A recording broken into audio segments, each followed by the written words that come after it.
함께 디모데전서 후서죠. 후서 1장 10절부터 14절까지 함께 보겠습니다. 제가 먼저 읽고 마지막 절 함께 읽도록 하겠습니다. 이제는 우리 주 구주 그리스도 예수의 나타나심으로 말미암아 나타났으니 그는 사망을 패하시고 복음으로써 생명과 썩지 아니할 것을 드러내신지라. 내가 이 복음을 위하여 선포자와 사도와 교사로 세우심을 입었노라. 이로 말미암아 내가 또 이 고난을 받되 부끄러워하지 아니함은 내가 믿는 자를 내가 알고 또한 내가 의탁한 것을 그날까지 그가 능히 지키실 줄을 확신함이라. 너는 그리스도 예수 안에 있는 믿음과 사랑으로서 내게 들은 바 바른 말을 본받아 함께 읽겠습니다. 우리 안에 거하시는 성령으로 말미암아 내가 부탁한 아름다운 것을 지키라. 아멘. 10절부터 보겠습니다. 이제는 우리 주 구주 그리스도 예수의 나타나심으로 말미암아 나타났으니, 그리스도 예수의 나타나심은 이제 성육신을 말합니다. 사도 바울은 이 성육신을 통해서 뒤에 또 나타났다고 하죠. 이 성육신을 통해서 뭔가가 나타났다, 드러났다라고 말하는 겁니다. 뭐가 나타나느냐?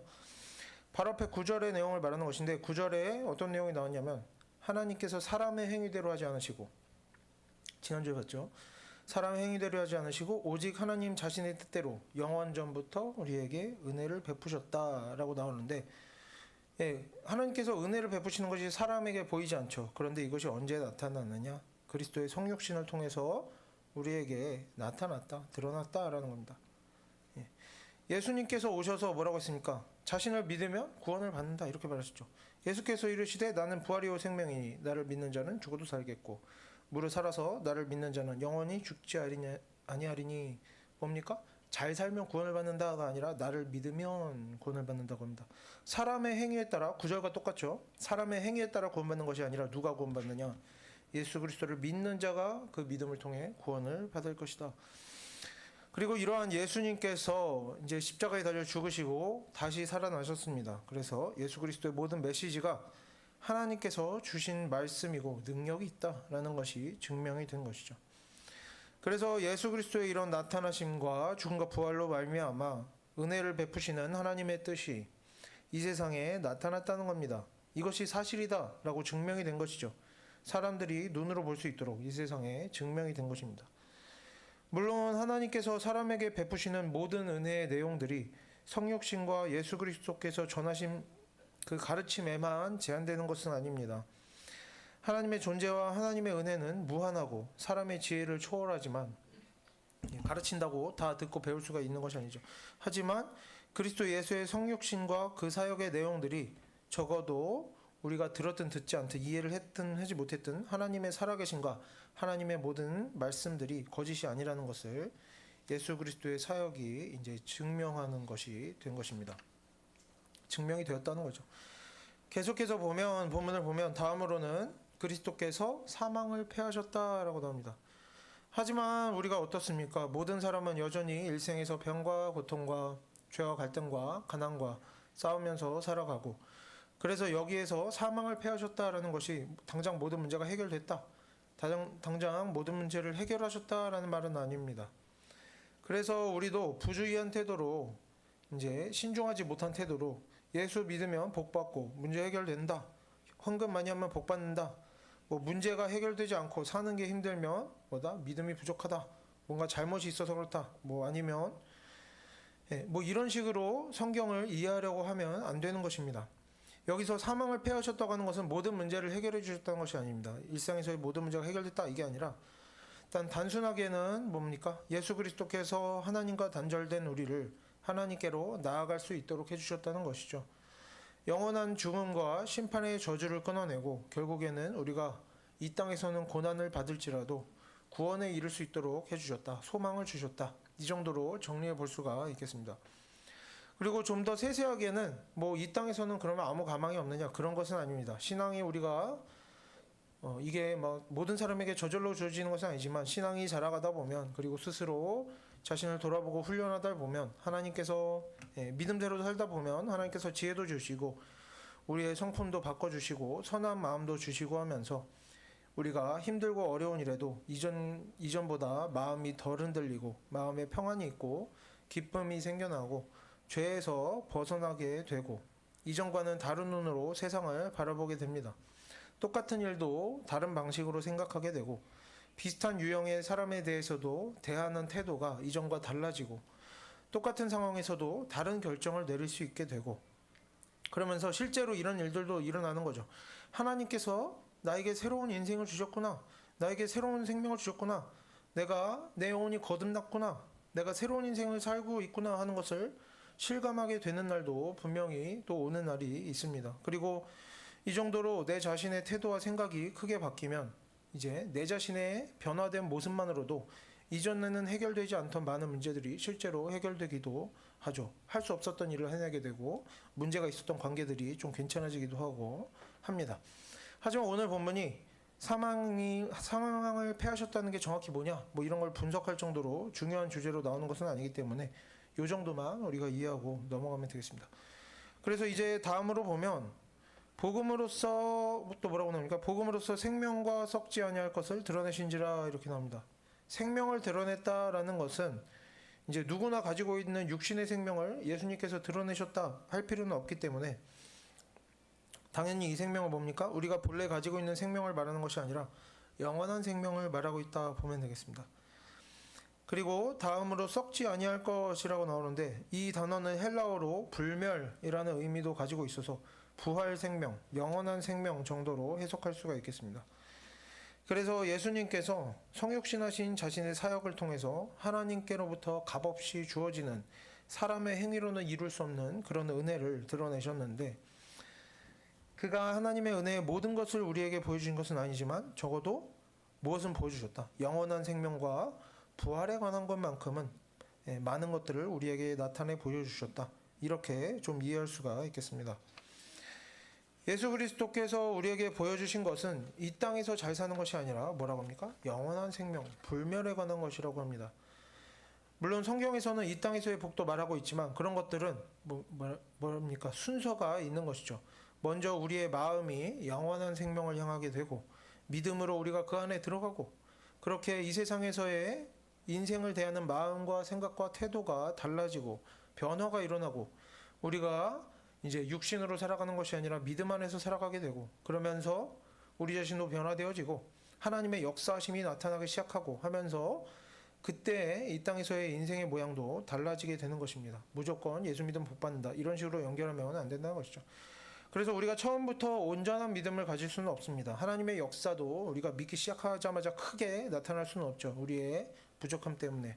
하지만 우리가 이런저런 고난을 지나고 자신의 부족함을 깨달아가면서 또 세상에 대한 욕심을 버리게 되고 우리의 마음과 생각과 우리의 지식과 영혼이 점차 예수님께서 보여주신 이 영원한 생명을 향해 나아갈 때 영원한 생명을 향해 나아가는 사람의 특징은 뭡니까? 예수 그리스도처럼 십자가의 삶을 살 수 있게 되는 겁니다. 왜? 욕심을 버렸으니까. 그래서 우리가 이런 영원한 생명을 향해 나아갈 때 우리가 어떻게 되겠습니까? 스스로 죄도 멀리하게 됩니다. 악한 말, 악한 행동 하기 싫어하게 되는 것이죠. 이웃의 죄도 용서하게 되는 것이고 이웃의 죄와 부족함을 대신해서 내가 십자가도 지고 욕도 먹어보고 힘든 일도 감당해 보는 겁니다. 그러면서 우리가 불의와 맞서 싸우고 하나님의 일을 하게 될 때 그때 우리는 하나님의 부르심과 하나님께서 베푸시는 은혜를 점차 크게 누리게 되면서 하나님과 동행하는 인생을 살아갈 수 있게 되는 것이죠. 넘어가서 11절과 12절을 함께 읽어보겠습니다. 내가 이 복음을 위하여 선포자와 사도와 교사로 세우심을 입었노라. 이로 말미암아 내가 또 이 고난을 받되 부끄러워하지 아니하며 내가 믿는 자를 내가 알고 또한 내가 위탁한 것을 그날까지 그가 능히 지키실 줄을 확신합니다. 사도 바울이 하나님께 부르심을 받고 그래서 이제 복음을 전하게 되었는데 사도 바울이 전하는 복음은 어떤 복음이었습니까? 오늘 특히 초점이 어디에 맞춰져 있습니까? 어떤 복음이다? 사망을 이기고 영생으로 나아가는 복음이다. 고난을 지나서 승리를 이뤄내는 복음입니다. 9절보다 앞에서 이제 고난을 감수해라. 부끄러워하지 말라. 뭐 이런 얘기가 나왔었죠. 두려워하지 말라. 그래서 이렇게 나옵니다. 지금도 나오죠. 이로 말미암아 내가 또 이 고난을 받되 부끄러워하지 아니함은 사도 바울은 복음을 전하고 하나님 말씀대로 살면서 이제 고난이 찾아옵니다. 고난이 찾아와도 그것을 잘 감당해내고 자신의 인생에서 나타나는 어떤 비참한 모양들에 대해서 얻어맞고 감옥에 갇히고 하는 모양들에 대해서 부끄러워하지 않는다라고 합니다. 여기서는 부끄러워하지 않음만 말하고 있지만 이 부끄러워하지 않음은 앞에서 말한 내용을 지나치게 반복하지 않고 요약해서 가져온다고 볼 수가 있겠죠. 복음을 전하는 올바른 태도는 부끄러워하지 않음만 있는 것이 아니라 부끄러워하지 않는다는 것은 뭡니까? 모욕당하고 낮아지고 비참한 모습에 처하는 것을 부끄러워하지 않고 싫어하지 않는다는 거죠. 내가 복음을 위해서라면 얼마든지 이런 것들 감당하겠다 결단을 내리는 겁니다. 그래서 부끄러워하지 않음만 있는 것이 아니라 디모데후서 1장 앞부분에 나온 대로 어떤 게 나왔습니까? 복음을 전하는 올바른 태도는 고난당하는 것을 하나님의 일이라 여기고 잘 감당해내고 부끄러워하지 않고 두려워하지 않고 하나님과 사람을 사랑하고 절제하는 마음을 가지고 겸손한 태도를 가지고 그럴 때에 하나님께서 또 사람에게 능력을 주시니 그러한 능력을 가지고 또 고난을 잘 감당해낼 수 있게 되고 끝까지 복음을 전하게 되는 것이 성도의 올바른 인생이라 할 수가 있겠습니다. 그러면 어떻게 사도 바울은 고난을 잘 이렇게 감당해내고 또 그것을 부끄러워하지 않고 두려워하지 않을 수 있게 되는가? 사도 바울은 먼저 자신이 믿는 자, 사도 바울이 믿는 자가 누굽니까? 하나님께서 어떤 분이신지를 알기 때문에 자신이 고난을 감당할 수 있다고 말합니다. 그러면 사도 바울이 믿는 하나님은 어떤 하나님인가? 그 설명이 이어서 나오죠. 이렇게 나옵니다. 내가 의탁한 것을 그날까지 그가 능히 지키실 줄을 확신함이라. 여기서 의탁이라는 것은 헬라어상으로 이런 단어인데 어떤 단어냐면 어떤 사람이 여행을 갑니다. 여행을 갈 때 먼 길을 떠날 때에 이제 집이 비워집니다. 집이 비워지면 가까운 친구에게 자신이 가지고 있던 소중한 감나가는 물건을 잘 보관해 달라고 맡기는 것, 이것이 의탁하는 것입니다. 여행을 떠나는 것은 여행 가는 일이 안전해서가 아닙니다. 어떤 다른 목적이 있는 것이죠. 안전하고 편안해서가 아니라 어떤 다른 목적이 있는 것입니다. 위험하고 불안해도 여행을 가고 먼 길을 떠나야 하는 상황이 있기 때문에 친구에게 소중한 것을 보관해 달라고 부탁하고 맡겨두는 것입니다. 나의 안전은 보장되지 않았다. 그럼에도 나는 여행을 떠난다라는 겁니다. 즉 사도 바울이나 성도들이 고난을 잘 감당해야 되는 것은 고난이 좋은 일이고 도움이 되는 일이라서 그런 것이 아닙니다. 복음을 전하기 위해서는 하나님의 말씀대로 살아내기 위해서는 고난당하는 일이 좋지 않은 일이라도 잘 감당해 내야만 합니다. 하나님의 일에 사단의 방해가 있는 것입니다. 그것이 그리고 고난이 되는 것입니다. 그래서 사단의 방해가 있을 줄 알아도 복음 전하다 보면 하나님의 말씀대로 사는 일을 하다 보면 당연히 고통이 있고 모욕이 있고 비참함이 있을 줄 알아도 우리는 그 길을 가야만 하는 것입니다. 왜냐하면 하나님의 말씀대로 사는 일에는 언제나 사단의 방해가 있기 때문입니다. 고난받기를 싫어하는 자는 하나님의 말씀대로 살 수가 없는 것이죠. 비참해지고 낮아지고 모욕당하는 일을 싫어하는 자는 하나님의 말씀대로 설 수 없는 것입니다. 하나님의 말씀대로 사는 일에는 언제나 사단의 방해가 있고 고난과 어려움이 있으며 또한 하나님의 말씀대로 사는 일에는 그 모든 것을 감당할 만한 가치가 있기 때문에 우리는 하나님의 말씀대로 살기를 결단하는 것이죠. 그래서 우리는 모욕을 당하고 기분이 나쁠 때에도 참고 악한 말이나 악한 행동으로 대응을 하지 않는 것입니다. 이것이 성도가 가져야 되는 태도인 것이죠. 또 성도는 내가 손해보고 더 귀찮고 힘들어지는 것을 알아도 희생하고 양보하는 것입니다.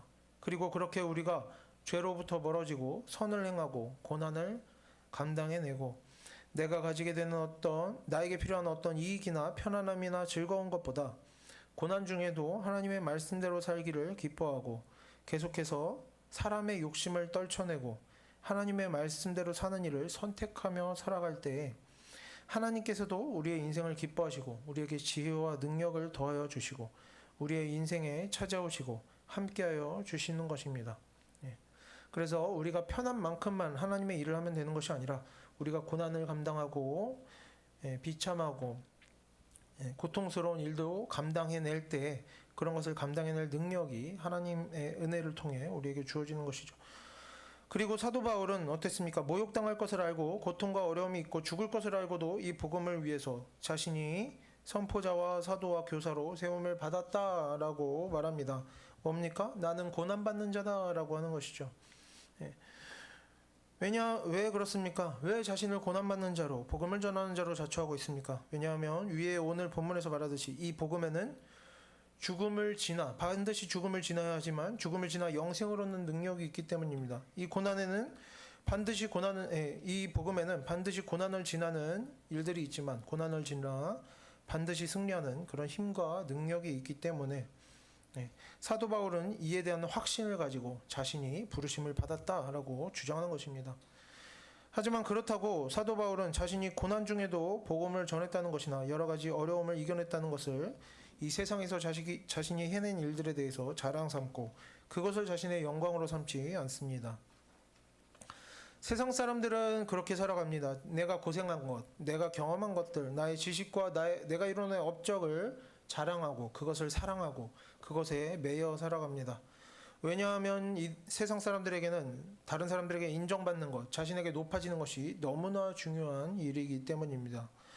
이 땅에서 자신이 이뤄낸 것, 자신이 한 경험들, 자신의 과거의 내용들, 자신이 어려움을 이겨낸 일들, 자신이 고통을 참아낸 일들, 이 모든 일들이 너무나 자신에게 대단한 일처럼 여겨지고 그래서 드러나고 싶은 겁니다. 자꾸 설명하고 자랑하는 것이죠. 하지만 사도 바울은 오랜 시간 복음을 전하고 고난을 당하고 여러 지역에서 교회가 세워지고 동역자들이 늘어나고 그렇게 많은 일들을 감당하고 많은 열매를 만들어낸 후에도 뭐라고 합니까? 자신은 죄인 중에 괴수다. 내가 이미 얻었다 함도 아니요 온전히 이뤘다 함도 아니라 오직 내가 그리스도 예수께 잡힌받은 그것을 잡으려고 달려가노라 이렇게 고백합니다. 무슨 내용입니까? 나는 이룬 것도 없다. 나는 나아진 것도 없고 해낸 것도 없다. 다만 지금도 하나님 앞에서 열심히 살고 있을 뿐이다. 사도 바울이 왜 이런 마음을 가지고 있습니까? 사도 바울은 하나님께 모든 것을 의탁하였다는 마음을 가지고 살아가기 때문입니다. 사도 바울은 돌에 맞아 죽어가면서도 복음을 전합니다. 왜냐? 사도 바울은 자신이 바라는 모든 몸의 편안함을, 육신의 편안함을 이미 하나님께 의탁하여 맡겨드렸기 때문입니다. 오늘 본문을 보면 그날까지 지키신다라고 나옵니다. 사도 바울은 하나님께서 자신에게 육신의 편안함을 돌려줄 그날, 마지막 심판의 날을 기다리는 사람이기 때문에 지금 이 땅에서 자신의 몸의 편안함을 구하지 않는 것입니다. 사도 바울은 탁월한 학자였음에도 자신의 지식을 자랑하지 않습니다. 왜냐하면 그 모든 지식을 하나님께 맡겨드렸고 그것을 받아 누리는 것은 심판의 날을 지난 이유가 될 것임을 기대하고 있기 때문입니다. 그래서 사도 바울은 자신의 경험도, 자신의 모든 업적과 열매도, 자신이 당한 모든 고난과 모욕과 그것을 참아내고 이겨낸 자신의 모든 인내심도 하나님께 전부 의탁하고 맡겨드리는 것입니다. 자신은 여전히 뭡니까? 비워진 채로 살아가는 것이죠. 이것이 자기 부인이고 이것이 자신의 인생을 하나님께 의탁하는 자의 자세입니다. 세상 사람들은 서로 세상에 하나님을 믿지 않는 사람들은 서로 인정받기를 원하고 자랑하지만 세상 사람들은 어떻습니까? 칭찬하다가도 비난하고 인정하다가도 시기 질투하고 떠받들다가도 끌어내리려고 합니다. 사단은 우리를 때로는 인정받게 만들고 때로는 모욕당하게 하고 때로는 비참한 자리에 있게 하고 때로는 자랑하게 만들고 때로는 편안하게 하고 때로는 우리를 불편하게 하므로 어떻게든 우리의 인생을 망가뜨리려고 애씁니다. 하지만 우리 성도들은 모든 것을 하나님께 의탁하는 자들입니다. 그리고 하나님께 우리의 모든 것을 맡겨드릴 때에 하나님께서는 그 모든 것들을 온전하게 지켜주시고 마지막 날 심판의 날이 지나고 새 하늘과 새 땅에 살게 될 때 하나님께서는 그 모든 것들을 온전한 것으로 우리에게 다시 내어주실 것입니다. 하지만 우리가 하나님께 의탁하지 않고 내 성과를, 내 능력을, 내 지식과 지혜를 우리의 손에 쥐고 있을 때 계속해서 그것을 자랑하고 계속해서 되새김질할 때 우리는 그것을 지켜낼 수가 없는 것입니다. 사람은 연약하기 때문이죠.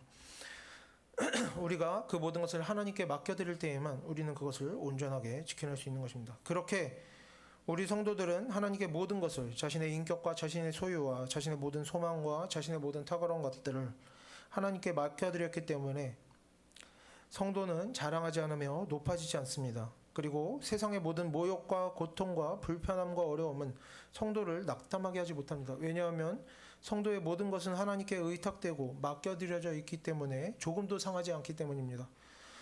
세상의 쾌락과 욕심들은 결코 성도를 죄짓게 만들지 못하고 결국에 성도들은 하나님의 지키심과 복음의 능력 안에서 모든 죽음을 지나 모든 고난을 지나 영원한 생명과 승리에 이르게 되고 결국에 하나님의 보좌에 영광을 함께 누리게 되는 것입니다. 그래서 우리는 성경을 내 멋대로 혹은 다른 사람들이 말하는 것을 아무렇게나 받아들여서 이해하는 것이 아니라 예수 안에 있는 믿음과 사랑으로, 오늘 본문에 나오죠. 믿음과 사랑으로. 믿음과 사랑으로 성경을 배우고 실천해야 하는 것입니다. 성경을 읽었을 때 우리가 그것을 어떻게 이해하게 되는지 간에 하나님의 말씀대로 산다고 하는 모든 말과 행동들은 어떻게 해야 됩니까? 의로워야 하고 하나님과 사람을 사랑하는 것이어야 하고 살아계시는 그리고 계속해서 일하시는 하나님과 심판하시는 하나님의 역사를 굳건하게 믿는 믿음 안에서 나타나는 것이어야 합니다. 우리가 심판하시는 하나님의 잊어버리면 자신의 죄와 부족함에 대해서 변명하게 되고, 전능하신 하나님에 대해 잊어버리면 우리는 어쩔 수 없다고 말하면서 이전의 죄를 반복하게 됩니다. 그리고 우리는 언제나 우리 자신의 말과 행동을 돌아보면서 내가 정말 성경을 읽고 듣고 배우면서 바른 교훈을 얻어서 그것에 따라 살고 있는가 점검하고 계속해서 잘못된 것들을 바꿔나가려고 노력을 해야 하는 것입니다. 14절을 좀 함께 보겠습니다. 14절이 없나요? 네, 것이는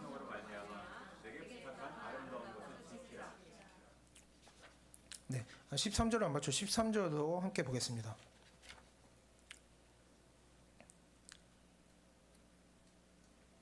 너는 그리스도 예수 안에 있는 믿음과 사랑으로서 내게 들음과 바른 말을 본받아 지키라. 12절에서 우리는 사도 바울의 믿음을 살펴봤습니다. 하나님께 모든 것을 맡겨드리고 고난과 죽음도 감수하는 그러한 믿음. 그러면 우리가 어떻게 우리의 인생을 하나님께 맡겨드릴 수 있겠는가? 어떻게 우리가 사도 바울처럼 살 수 있겠는가? 어떻게 우리가 욕심을 버리고 악한 마음들을 버릴 수 있는가? 13절에 우리가 본 대로 이렇게 나옵니다. 너는 그리스도 예수 안에 있는 믿음과 사랑으로서 내게 들은 바 바른 말을 본받아 지키고, 헬라어로 보면 순서상 이제 바른 말을 본받아 지키라는 말이 먼저 나옵니다. 에베소 교회에서 심각하게 문제가 되었던 것이 뭡니까? 이단들이었습니다. 이단들인데 뭐 다른 신을 섬기고 이런 게 아니라 그런 사람도 있었지만 또 뭡니까? 자신이 제대로 알지도 못하는 것을 가르치고 성경을 이상하게 가르치는 사람들도 문제였죠. 그리고 오늘날에도 얼마든지 이런 일이 있습니다. 열심히 신앙생활을 하다 보면 우리는 뭡니까? 성경에 나와 있지 않은 내용도 자꾸 덧붙이게 될 때가 있습니다. 자꾸 다른 것들을, 성경에 나와 있지 않은데 자꾸 다른 것들도 교훈 삼고 읽고 듣고 배우게 될 때가 있죠. 그리고 성경에 나와 있지 않아도 우리는 개인적인 경험을 통해 얻은 내용들을 마치 하나님의 말씀인 것처럼, 계시인 것처럼, 복음과 진리인 것처럼 적용하고 듣고 배우고 가르치고 주장하게 될 때가 있습니다. 열심히 하다 보면 그런 실수를 하게 되죠. 우리의 신앙생활이 하나님의 힘과 능력이 나타나는 신앙생활이 되고 생명력 있는 신앙생활이 되기 위해서 가장 중요한 것은 뭡니까? 오늘 본문에 나오는 대로 바른 말, 바른 교훈을 듣고 배우고 지키는 것이 우리에게는 매우 중요하겠다 할 수가 있겠습니다. 성경은 어렵습니다. 단순하지 않죠. 내용도 어렵고 또 그 어려운 내용을 잘 듣고 배우고 이해해도 그대로 따르고 지키기가 어렵습니다. 요구하는 내용들이 까다롭게 느껴질 때가 많죠. 그러다 보니까 우리는 자꾸 다른 것들을 덧붙이게 됩니다. 성경에 나오지 않는 것들, 적당히 버무려진 내용들을 주장하게 되고 듣고 배우고 거기에 매력을 느끼게 되고 거기에 끌려다니게 될 때가 많습니다. 하지만 그러면서 우리의 신앙은 풍성해지는 것이 아니라 희석되어져 버리고 생명력을 잃어버리고 일상에서의 우리의 말과 행함은 하나님의 말씀에 속한 것이 아닌 이상하게 변질되고 희석된 모양으로 나타나게 되는 것입니다. 그리고 이렇게 변질되고 희석되고 하나님의 말씀에 사람의 경험과 주관이 섞여버린 신앙생활은 사람의 눈으로 보기에는 말이 많고 내용도 많고 실제적이고 열정적인 것처럼 보일지라도 결국에는 이러한 신앙에는 힘이 없습니다. 죄를 떨쳐내지 못하고 고난을 견뎌내지 못하고 그저 원래 살던 대로 사람의 욕심대로 살아가며 다투고 분노하고 자랑하고 악한 말하며 사단에게 끌려다니는 힘없고 무기력하고 연약한 모양이 되어버리고 맙니다. 우리가 어떨 때 다른 내용을 덧붙입니까? 하나님께서 분노하지 말라고 그러는데 우리가 자꾸 분노하게 될 때, 다투지 말라고 하는데 자꾸 다투게 될 때, 욕심내지 말라고 하는데 자꾸 욕심내지 말라고 할 때, 이럴 때는 이러니까 뭐 요 정도, 뭐 이런 식으로 자꾸 덧붙이게 되는 겁니다. 그리고 희석되고 변질되면 우리의 신앙은 생명력을 잃어버리는 것이죠. 하지만 우리가 어려워서 다 이해하지 못할지라도, 그리고 성경에서 요구하는 내용들이 너무나 까다롭게 느껴져서 다 지키고 살기에 엄두가 나지 않을지라도, 그저 우리가 자신의 부족함을 깨닫는 일만 반복되더라도 겸손한 마음으로 하나님의 말씀을 벗어나지 않고 언제나 그 안에서 살아가려고 노력할 때에 하나님의 말씀의 힘과 능력이 우리의 성품을 변화시키고 우리의 인생에 변화를 가져오게 되는 것입니다. 그래서 제가 좀 전에 이야기했듯이 성경을 내 멋대로 혹은 다른 사람들이 말하는 것을 아무렇게나 받아들이고 이해하는 것이 아니라 우리가 언제나 하나님의 말씀에 기록된 그대로 예수 안에 있는 믿음과 사랑으로 성경을 배우고 실천해야 하는 것입니다. 우리가 성경을 읽을 때에 그것이 우리가 개인적인 경험과 지식 때문에 다양하게 이해가 될 수가 있습니다. 스스로는 그럴 수 있죠. 하지만 하나님의 말씀대로 산다고 하는 모든 말과 행동들은 결국에 어떻게 돼야 됩니까? 의로워야 하는 것입니다. 죄를 짓는 것이 되면 안 되고 자신의 욕심을 채우는 것이 되면 안 된다는 것이죠. 하나님 말씀대로 사는 모든 일들은 반드시 의로워야 하고 하나님과 사람에 대한 사랑을 나타낸 것이어야 하고 살아계시며 계속해서 일하시는 하나님과 심판하시는 하나님의 역사를 굳건하게 믿는 믿음 안에서 나타나는 것이어야 합니다. 언제나 죄를 두려워하는 마음이 거기에 함께 있어야 한다는 것이죠. 심판하는 하나님을 잊어버리는 그런 신앙은 자신의 죄와 부족함에 대해 변명하게 되는 것이고, 전능하신 하나님의 능력에 대해 잊어버리면 우리는 뭡니까? 변명하게 됩니다. 하나님의 말씀대로 사는 것이 아니라 자꾸 하나님의 말씀대로 살 수 없음에 대해 변명하게 되는 것이죠. 하나님의 능력을 믿지 못하니까 어쩔 수 없다 하면서 이전의 죄를 반복하게 되는 것입니다. 그래서 우리는 언제나 우리 자신의 말과 행동을 돌아봐야 하는 것입니다. 우리의 신앙생활을 돌아보면서 내가 정말 성경을 제대로 읽고 듣고 배우고 있는가? 내가 정말 바른 교훈을 따르고 있는가? 하나님의 말씀대로 살고 있는가? 아니면 자신의 경험에, 지식에 희석되어진 그런 변질된 신앙으로 살아가고 있는가? 우리가 자신을 돌아보고 계속해서 잘못된 것들을 발견하고 그것들을 바꿔나가며 변화되어지는 인생을 살아가야 할 것입니다. 14절은 제가 다시 한번 읽겠습니다. 우리 안에 거하시는 성령으로 말미암아 내게 부탁한 아름다운 것을 지키라. 앞에서도 사도 바울은 우리의 행위로 말미암는 것이 없고 오직 하나님의 은혜로 우리가 부르심을 받았다라고 나오는데, 지금도 마찬가지입니다. 우리가 지금보다 조금 더 하나님 말씀대로 살고자 하는 일은 우리 자신으로부터 나타나는 능력이 아니라 우리 안에 거하시는 성령으로 말미암아 이루어질 수 있는 일이라 하는 것입니다. 하나님의 부르심이 먼저 있고 하나님의 은혜를 입은 자들에게 성령의 거하심이 있고 하나님 말씀대로 사는 일이 있게 되는 것입니다. 그래서 우리에게는 지금 잘 살고자 하는 노력도 필요하지만 잘 살고자 하는 노력보다 더 중요한 것이 뭡니까? 하나님의 말씀을 바로 알고 하나님의 말씀에 순종하고자 하는 마음입니다. 자꾸 내 것을 덧붙이면서 이렇게 해도 돼, 저렇게 해도 돼, 이런 방법도 있어, 저런 방법도 있어 하는 것이 아니라 온전히 하나님의 말씀대로 살아가려고 하는 노력이 필요한 것이죠. 하나님의 말씀을 알아야, 오늘 본문의 표현을 빌리면 바르게 알아야 하나님을 믿을 수 있고, 하나님을 제대로 믿어야 그러한 믿음으로부터 하나님의 능력이 나타나서 우리에게 하나님의 말씀대로 사는 모습이 생기게 되는 것입니다. 모든 것은 하나님의 은혜이기 때문에 우리에게는 언제나 자랑할 것이 없고, 우리의 모든 수고와 우리의 모든 업적들, 우리의 모든 능력과 지식들, 우리의 모든 좋은 열매들은 내 것이 아니라 하나님께 속한 것임을 우리가 알아야 할 것입니다. 그래서 우리는 언제나 모든 좋은 것들에 대해서 하나님께 감사할 줄 알아야 할 것이고, 내가 아무리 수고했더라도 나의 모든 수고조차도 하나님께 감사하여야 하는 것이고, 또한 하나님께서 나에게 주신 모든 좋은 것들은 나 혼자만 누리면 되는 것이 아니라 반드시 다른 부족한 사람들에게 베풀고 나누어야만 하는 그런 의무가 있다는 것을 우리가 기억해야 할 것입니다. 그래서 우리가 오늘 본문을 보면서는 좋은 것은 하나님으로부터만 나올 수 있기 때문에 결국에 바른 교훈에서 선한 인생이 나온다는 것을 알아야 할 것입니다. 그래서 우리가 어떻게 하면 이 문제 해결할까, 어떻게 하면 풍족해질까, 세상의 것들을 고민하는 것이 아니라 어떻게 하나님을 더 제대로 할까, 어떻게 내 잘못된 생각과 이해와 태도들을 분별하고 바로잡을까, 이런 것들을 먼저 고민하는 성도들이 우리가 되었으면 좋겠습니다. 그래서 우리가 성경을 제대로 알고 제대로 이해하면 거기서부터 하나님의 역사가 나타나서 하나님의 말씀과 하나님의 말씀의 힘과 능력으로 우리의 인생이 변화되어지고 전능하신 하나님의 능력이 우리의 인생에 나타나게 될 것이라 믿습니다. 그래서 우리의 모든 인생에 하나님의 역사하심이 나타나고 우리가 모든 사단의 방해와 죄에 대한 유혹과 우리가 모든 부끄러움과 두려움을 이겨내고 언제나 하나님의 말씀대로 살아가고 하나님께서 기뻐하실 만한 열매를 나타내 보이는 우리가 그런 하나님의 자녀로 자라가게 되기를 바랍니다. 함께 기도하겠습니다.